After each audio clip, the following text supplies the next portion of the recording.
Hello, I'm Dan Barrera, and we're going to look at recertifying tests with Ideal Anywhere.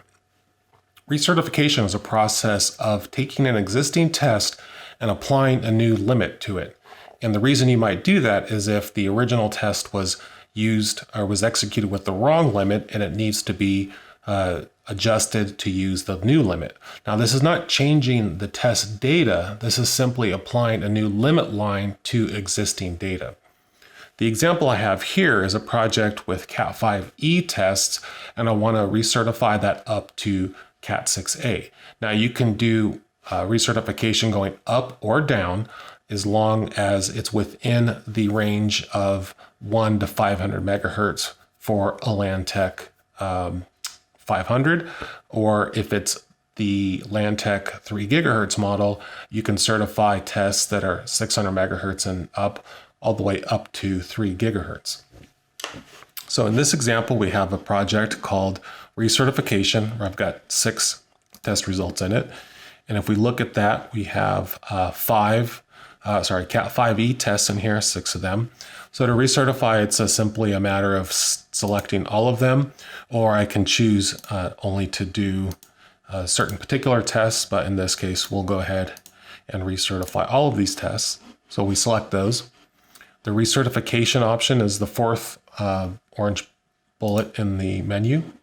We choose the test standard, so we're going to do an ANSI TIA. Link model is going to be permanent link, and the test limit, we will change it from 5E to Cat6a, and we click on recertify. Now that just takes couple of seconds, so it says it's been recertified. Now if I hit my refresh on my browser here, we'll see if those have populated. Now we don't change the existing record. What we do is make a duplicate, so you still have the original, and we have an RC number appended to it for recertify. So I can recertify this same test again, and it would get called RC2 and 3 and 4. So I can recertify the same original test multiple times. So this is RC1. There's test 2 RC1, test 3 RC1. So we see here that it's actually passed, and that's a Cat6a measurement. So if we look at the original Cat5e test with the, let's just look at next, for example, and we'll see that the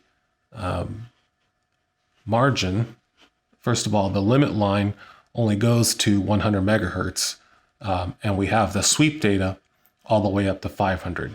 So that's what the Cat5e result looked like. And if I just go to the next test, that's our test 1, RC1.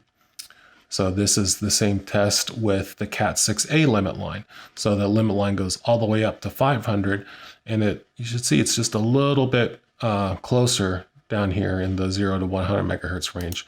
So if we go back up, and let's just pick 50 megahertz as an example, the headroom is on the 3645 pair is 27 dB. And if we look at the Cat6a result, we would expect that to be less.